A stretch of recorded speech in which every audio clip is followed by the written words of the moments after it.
Good morning, students. Today we will talk about algae and the structure of algae, the classification of algae, and first of all we have to begin with the general characters of algae.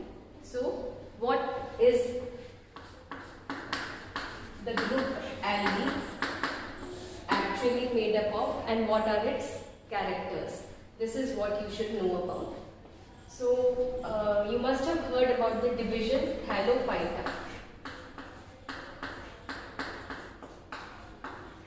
This division Thallophyta includes those plants which have a thalloid plant body. The plant body is thalloid, or the plant is a thallus. So algae is a group of plants which comes under the division Thallophyta, and Thallophyta includes both algae and fungi. So what is the difference between algae and fungi?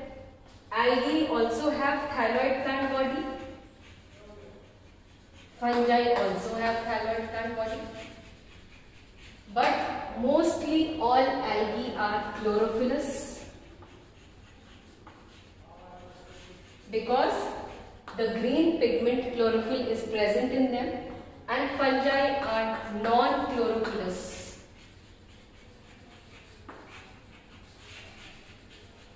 So algae are generally, we can say, green, and fungi are non-green. Okay? So algae को हम हिंदी में क्या बोलते हैं? शैवाल. शैवाल जो है, शैवाल और कवक फंजाई दोनों डिवीजन थैलोफाइटा में आते हैं, क्योंकि उनमें जो पादप शरीर है वो थैलॉइड है या सुकाय है. So what is a thalloid plant body? A plant body which is not differentiated into true root, stem and leaves. ऐसा पादप शरीर जो जड़, तना, पत्ती में विभेदित नहीं होता, वो सुकाय कहलाता है. तो एल्गी में मेन प्लांट बॉडी थैलॉइड है, थैलस है और क्लोरोफिलस है, क्योंकि क्लोरोफिल पिगमेंट जो प्रकाश संश्लेषी वर्णक है, जो क्लोरोफिल है, हरित कवक है, वो उपस्थित होता है. And because chlorophyll is present, you can say they are autotrophic in nature. Autotrophic in nature. क्या होता है ऑटोट्रॉफिज्म? ऑटो का मतलब होता है सेल्फ, अपने आप, स्वयं. ट्रॉफिक का मतलब होता है न्यूट्रिशन या भोजन, जो अपना भोजन स्वयं बना ले. तो एल्गी ऑटोट्रॉफिक होते हैं, और फंजाई जो है वो हेटेरोट्रॉफिक होते हैं. हेटेरोट्रॉफिक क्या होते हैं? ट्रॉफिक का मतलब न्यूट्रिशन या भोजन या पोषण, और हेट्रो का मतलब डिफरेंट, मतलब किसी अलग माध्यम से वो अपना भोजन ग्रहण करते हैं, अपना भोजन स्वयं नहीं बना सकते हैं. तो फंजाई अपना भोजन स्वयं नहीं बना सकते क्योंकि उनमें क्लोरोफिल उपस्थित नहीं है. जो एल्गी है वो ज्यादातर क्लोरोफिलस होता है, उनमें हरित लवक होता है, इसलिए वो अपना भोजन स्वयं बना लेते हैं. तो अब हम एल्गी के बारे में आगे पढ़ते हैं.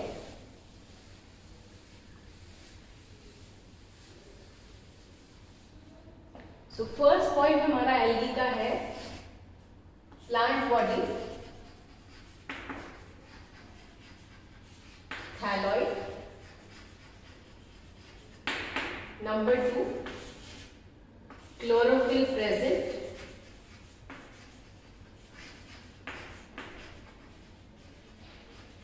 Number 3, autotrophic in nature.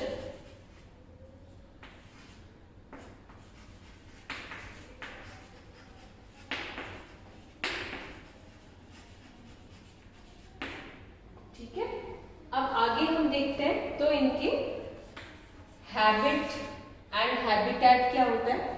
Generally ये they may be aquatic और टेरेस्ट्रियल और they may have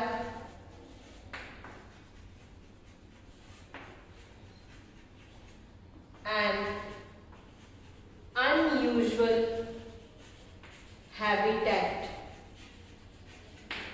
या तो ये जलीय हो सकते हैं, एक्वेटिक हो सकते हैं, या ये स्थलीय हो सकते हैं, टेरेस्ट्रियल हो सकते हैं, या फिर इनका जो हैबिटेट है वो अनयूजुअल हो सकता है, मतलब बड़ा अलग तरह का इनका हैबिटेट हो सकता है। लेकिन ज्यादातर एल्गी एक्वेटिक ही होते हैं, मोस्टली ये एक्वेटिक होते हैं, इनकी जो हैबिटेट है।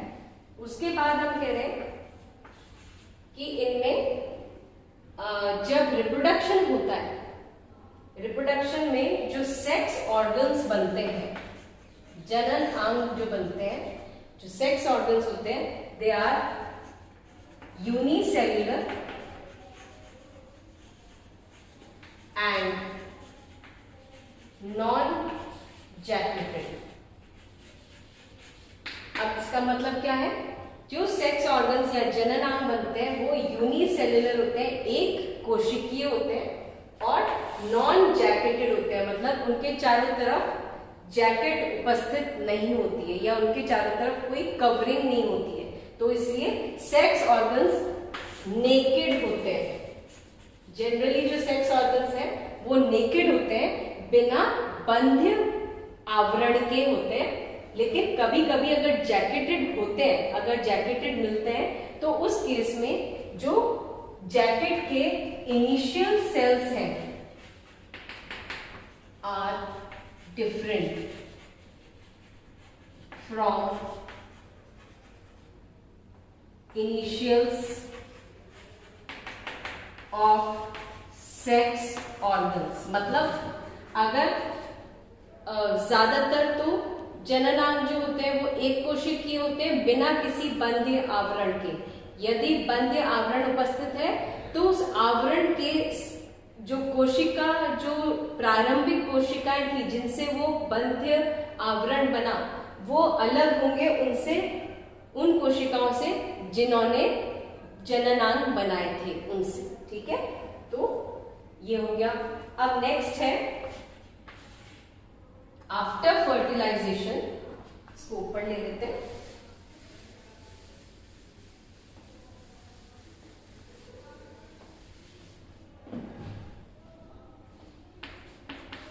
After fertilization,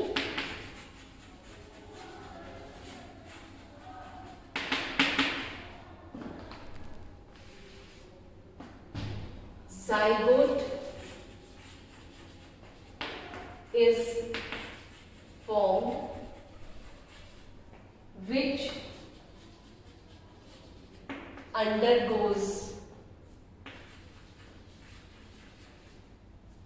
a resting period.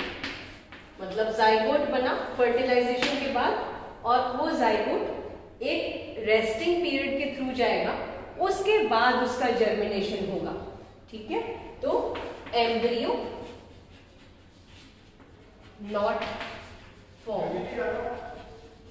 ठीक है, समझ गए? तो फर्टिलाइजेशन के बाद जो युग्मक बना वो एक रेस्टिंग पीरियड होगा उसका, जिसमें उसके कोई डिवीजन नहीं होंगे और डिवीजन बाद में होंगे, तो इसलिए एम्ब्रियो नहीं बनता है। तो ये इसके इंपॉर्टेंट मेन पॉइंट्स हैं एल्गी के।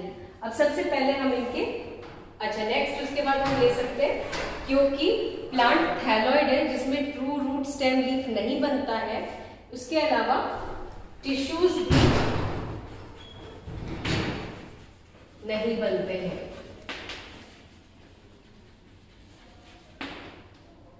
ओनली पैरेन्काइमा में बी प्रेजेंट, सिर्फ मृदु तक उपस्थित हो सकता है।